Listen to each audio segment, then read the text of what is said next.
इस वक्त की एक अहम खबर का दुर्घटना की एक बड़ी खबर आपको बता दें। दरअसल शिवपुरी से बड़ी खबर, बच्चों से भरी एक बस पलट गई। 2 लोगों की इस हादसे में मौत हो गई, जबकि 6 से ज्यादा बच्चे इसमें घायल बताए जा रहे हैं। शाजापुर ये बस जा रही थी, बच्चों से भरी ये बस जो कि दुर्घटनाग्रस्त हो गई और इस हादसे में 2 लोगों की जान चली गई।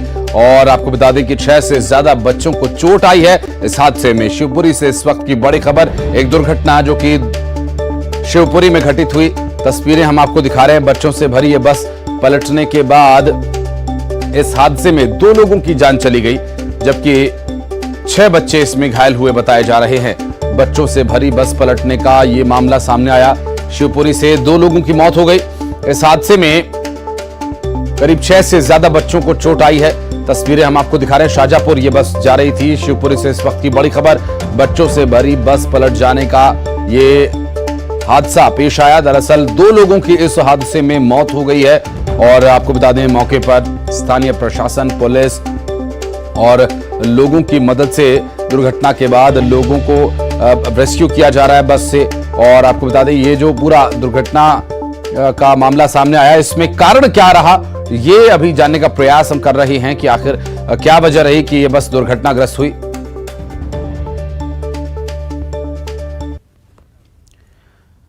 और भोपाल से बड़ी खबर आपको बता दें, घरेलू विवाद के चलते भाई का दुश्मन बना भाई। बड़े भाई ने छोटे भाई पर पेट्रोल डालकर आग लगा दी। गंभीर हालत में उस घायल शख्स को हमीदिया में भर्ती कराया गया और हमीदिया अस्पताल में भर्ती आरोपी राशिद ने अपने ही भाई मोहसिन को जला दिया।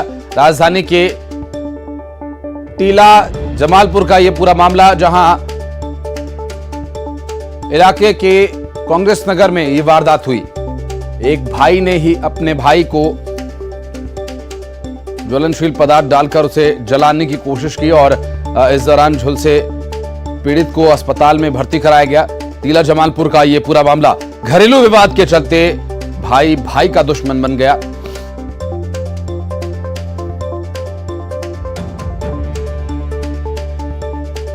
और बात करेंगे, हमारे सहयोगी जितेंद्र शर्मा इस वक्त हमारे साथ मौजूद है। जितेंद्र, क्या है ये पूरा प्रकरण, आखिर ऐसा क्या हुआ कि भाई ने भाई को ही जला दिया?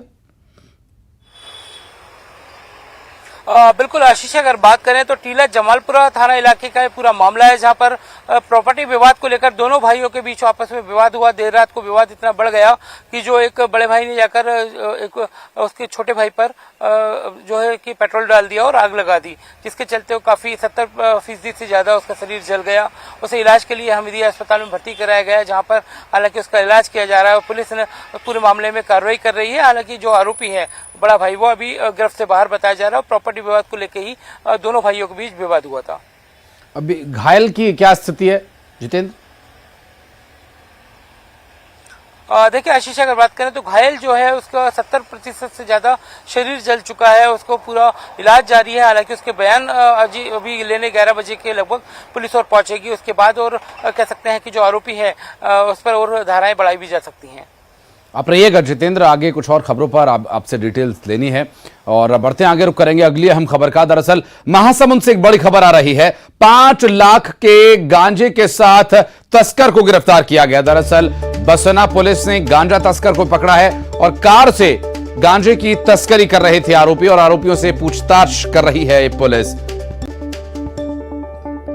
गांजा तस्करी का यह पूरा मामला, जिसमें महासमुंद से लगभग 5 लाख रुपए का गांजा पकड़ा गया है और आरोपी को भी गिरफ्तार कर लिया गया है। इस पूरे कांड में अभी जो बरामदगी हुई है, दरअसल ये 5 लाख रुपए का गांजा पकड़ा गया है। आरोपी को भी पकड़ा गया है। 2 आरोपी यहां से पकड़े गए हैं। तस्वीरों में आप देख सकते हैं कि पुलिस के साथ आरोपी और पकड़ा गया सामान, जो पैकेट में गांजा बताया जा रहा है, मादक पदार्थ। और बसना पुलिस ने गांजा तस्कर को पकड़कर बड़ी कामयाबी हासिल की है और नशे के इस खेप को ये ठिकाने लगाने के लिए जा रहे थे और 2 तस्करों को गिरफ्तार किया गया है 5 लाख रुपए के गांजे के साथ। बसना पुलिस के हाथ लगी बड़ी कामयाबी। महासमुंद से इस वक्त की बड़ी खबर हम आपको बता दें, आरोपियों से पूछताछ पुलिस कर रही है कि आखिर ये गांजा कहां से लाते और कहां लेकर जाने वाले थे। इस पूरे मामले को लेकर फिलहाल पुलिस इन्वेस्टिगेट कर रही है, पूछताछ कर रही है। और रायपुर से बड़ी खबर, छत्तीसगढ़ में अनियमित कर्मचारी संघ आज चरणबद्ध प्रदर्शन करेगा। दरअसल अनियमित कर्मचारी संघ 5 सूत्रीय मांगों को लेकर उग्र आंदोलन की तैयारी में है। 11 जून को पहले चरण में परिवार के साथ रायपुर में धरना प्रदर्शन होगा। नियमितीकरण की मांग करेंगे, आउटसोर्सिंग बंद किए जाने की ये मांग करेंगे। दरअसल नवा रायपुर के तूता धरना स्थल पर कर्मचारी प्रदर्शन करेंगे और नियमितीकरण किए जाने, आउटसोर्सिंग बंद किए जाने की मांग इन प्रदर्शनकारी कर्मचारियों की रहेगी। छत्तीसगढ़ में अनियमित कर्मचारियों का यह आंदोलन लगातार और बड़ा होता जा रहा है। अब चरणबद्ध तरीके से यह आंदोलन होगा, जहां अनियमित कर्मचारी संघ 5 सूत्रीय मांगों को लेकर प्रदर्शन करेगा। 11 जून को पहले चरण में परिवार के साथ रायपुर में तूता धरना स्थल पर प्रदर्शन किया जाएगा।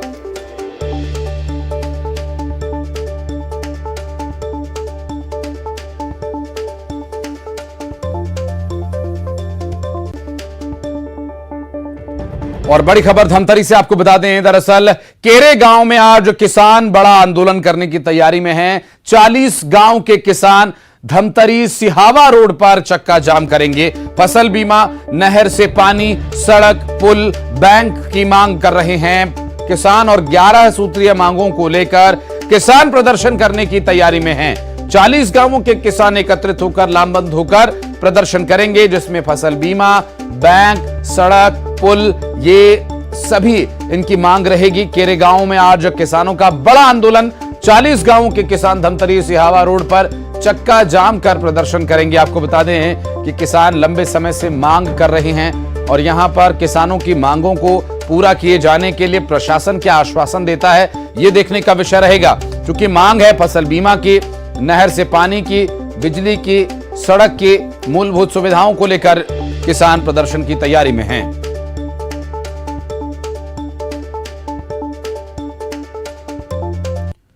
और कांकेर से खबर, दत्तक ग्रहण केंद्र में मासूम से मारपीट का मामला। दरअसल बच्चे को बेरहमी से यहां पर संस्थान पीट रहा है और प्रोग्राम मैनेजर अक्सर बच्चों से मारपीट करती है, ऐसी शिकायत सामने आई। दरअसल बच्चे को बेरहमी से पीट रही संस्थान की प्रोग्राम मैनेजर, और यह तस्वीर दरअसल जो आप देख रहे हैं सीसीटीवी, जिसमें इस पूरे मामले को लेकर कलेक्टर से शिकायत की गई है। शिवनगर स्थित दत्तक ग्रहण केंद्र का ये पूरा मामला, जहां कांकेर से ये तस्वीर सामने आई, दिल दहला देने वाली तस्वीर। एक बच्चे के साथ महिला मारपीट कर रही है और प्रोग्राम मैनेजर अक्सर बच्चों से मारपीट करती है और मामले की कलेक्टर से शिकायत की गई है। खेम नारायण हमारे सहयोगी इस वक्त हमारे साथ फोन लाइन पर हैं। खेम, ये अमानवीयता करती जो महिला है, आखिर है कौन ये और क्या कार्रवाई हो रही है इसके खिलाफ?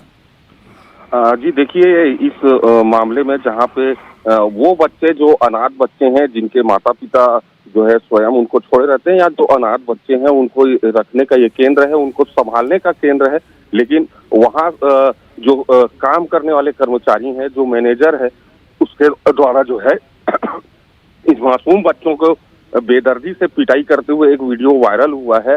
और इस तरीके की जो घटना है वो शायद उस केंद्र में अक्सर देखने में आता रहा है, और वहाँ के जो कर्मचारी हैं जो है इस बात पर अगर विरोध करते थे तो उनको हटा दिया जाता था। और ये काफी दर्दनाक और वीडियो जो है वायरल हुआ है, जहाँ पे मासूम बच्चों को जो प्रोग्राम मैनेजर जो है वो पिटती हुई दिखाई दे रही हैं। और ये कांकेर के शिवनगर के दत्तक ग्रहण केंद्र का जो वीडियो है, जहां पर मैनेजर जो है 2 बच्चों को पीटते हुए दिखाई दे रही हैं। मामला को संज्ञान में कलेक्टर के डाल दिया गया है, और वो अभी आगे की जो है इस मामले में जांच और कार्रवाई जो है अभी जारी है। जी, लेकिन ये खेम नारायण, लगभग कितने बच्चों की जिम्मेदारी इस महिला पर है? ये राक्षसी प्रवृत्ति क्या सभी बच्चों के साथ है या किसी से कोई निजी दुश्मनी है इसकी? जी देखिए, इस मामले में जिस तरीके से इसने मासूम बच्चों के साथ जो ये पिटाई करते दिखाई दे रही है, इससे यही पता चलता है कि इनकी मानसिकता क्या है। अगर दत्तक ग्रहण केंद्र को इसलिए बनाया जाता है कि जहाँ पे मासूम अनाथ बच्चों को जो है अच्छी परवरिश दी जाए और उनके आने वाले जो भविष्य है वो संवर जाए, इसलिए जो है इन केंद्रों को डाला गया है। लेकिन यहाँ पर जो है जिस प्रकार से ये जो प्रोग्राम मैनेजर हैं वो कृत्य करते दिखाई दे रहे हैं, इससे समझ में आता है कि ये जो मासूम अनाथ बच्चे हैं इनका भविष्य बन रहा है या इन्हें ऐसे मारपीट करके इनको सहमा कर डरवा दिया जा रहा है। जी नहीं बिल्कुल, लेकिन खिमनारायण, अक्सर जब एक्सपर्ट से बात होती है ऐसे मामलों में तो उनका ये कहना है कि ऐसे केंद्रों का जो केयर टेकिंग है या प्रोग्राम मैनेजर महिलाओं को इसलिए बनाया जाता है क्योंकि महिलाओं में पुरुषों की अपेक्षा प्राकृतिक रूप से ही अधिक धैर्य होता है, लेकिन यहाँ तो धैर्य छोड़िए, मानवता भी महिला में नहीं दिखाई दे रही।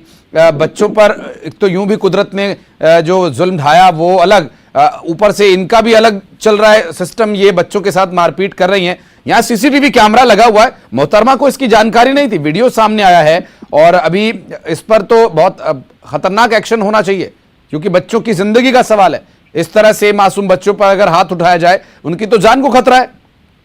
जी जी, आपको मैं बता दूं कि ये मामला शायद ये पहला मामला नहीं है, इससे पहले भी इस दत्तक ग्रहण एजेंसी में इस तरीके की घटना घटी है और जो वहां पे कर्मचारी जिनको रखा जाता है वो कार्य करने वाले कर्मचारी अगर इस बात को लेकर, बच्चों के साथ मारपीट की बात को लेकर अगर विरोध जताते थे तो उनको हटा दिया गया था और ये भी बताया गया था कि वहां जो रात में कैमरे को बंद कर दिया जाता था, लेकिन इस बार जो है वो कैमरे में कैद हो गई हैं।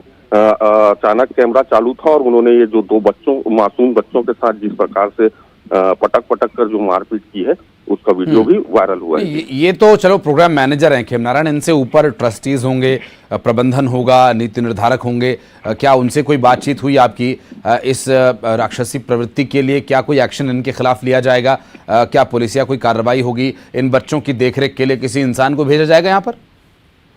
जी देखिए, अभी इस मामले में जो है कलेक्टर को के संज्ञान में डाला गया है और जो कलेक्टर है वो इस पर कार्रवाई और जांच करके जो है यहाँ जो ये प्रोग्राम मैनेजर हैं या फिर जो दत्तक ग्रहण एजेंसी के जो ट्रस्टी हैं उन पर कार्रवाई की जाएगी। जी खिमनारायण, ये जो महिला प्रोग्राम मैनेजर है इनसे बात करने की कोशिश की गई? इनसे क्या ये इस बारे में सवाल किया गया? किसी तरह से संपर्क हो सकता है क्या?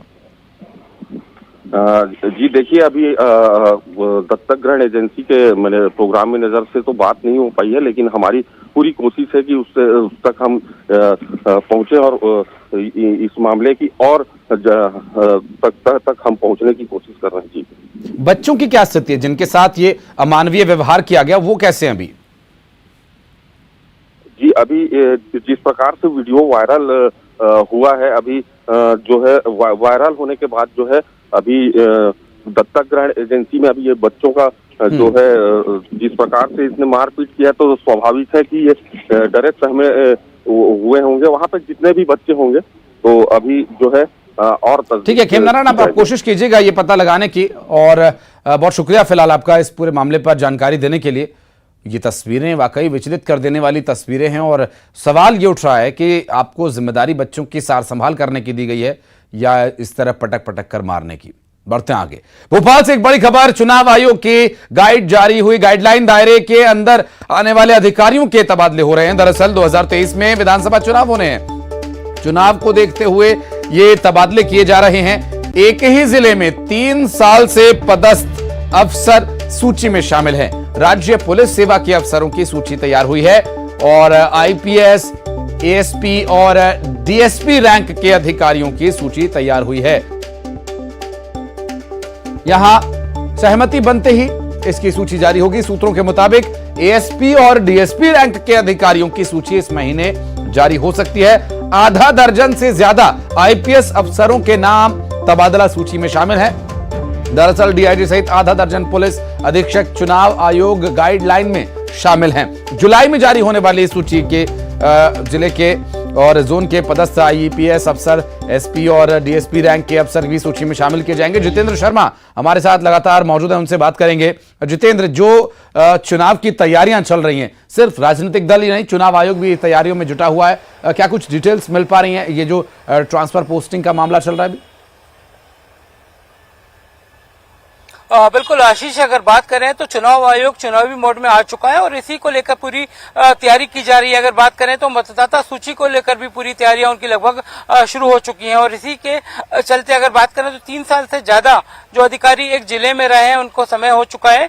तो ऐसे पुलिस अधिकारी, प्रशासनिक अधिकारी, इनको हटाने का अब जो काम वो किया जा रहा है उनको किसी अन्य जिले में, क्योंकि एक जो व्यक्ति वहां पर ये लंबे समय से रह रहा है वो अपने जिले में नहीं रह सकता और साथ ही जिसका गृह जिला होगा वो अधिकारी भी उस जिले में चुनाव संपन्न नहीं करा सकता। इन सारी नियमों के तहत इन अधिकारियों की लिस्टिंग की जा रही है और तकरीबन पूरे मध्य प्रदेश के जो अधिकारी हैं, चाहे पुलिस विभाग के हों, चाहे प्रशासनिक हों और चाहे अन्य विभाग के हों, इन अधिकारियों को अपने जिले को छोड़कर दूसरी जगह चुनाव ड्यूटी में जाना होगा। इसकी पूरी लिस्टिंग की जा रही है। संभवतः 1 महीने के अंदर ही पूरा खाका तैयार कर लिया जाएगा। आशीष, बहुत शुक्रिया जितेंद्र आपका इस पूरी जानकारी के लिए। आगे डिटेल्स लेंगे आपसे। बहुत बहुत शुक्रिया। फिलहाल बढ़ते हैं आगे।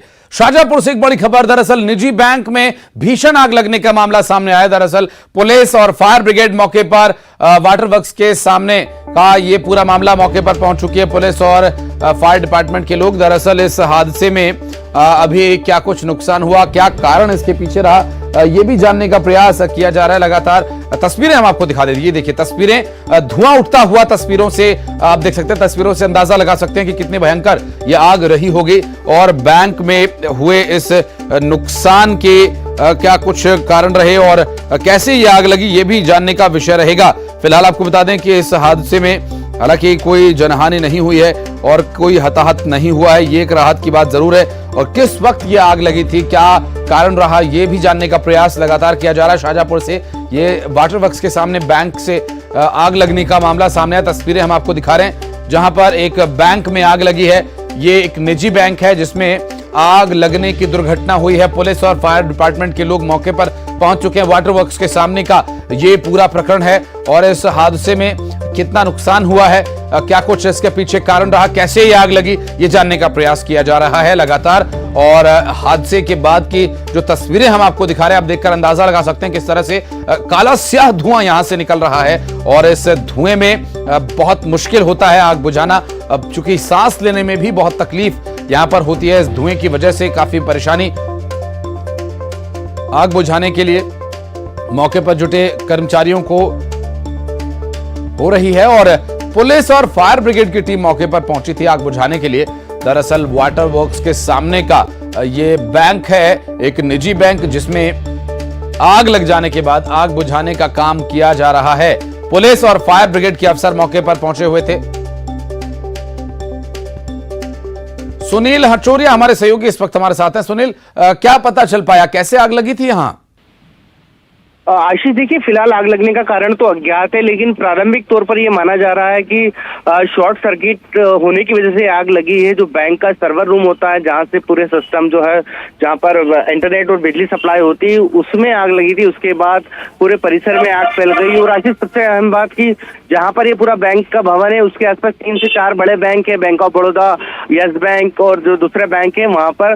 तो इस वजह से एहतियात के तौर पर police, additional SP, SDOP, TI सभी लोग मौके पर पहुंचे थे और कोशिश ये की जा रही थी कि आग को यहीं रोक लिया जाए ताकि आग बढ़े नहीं।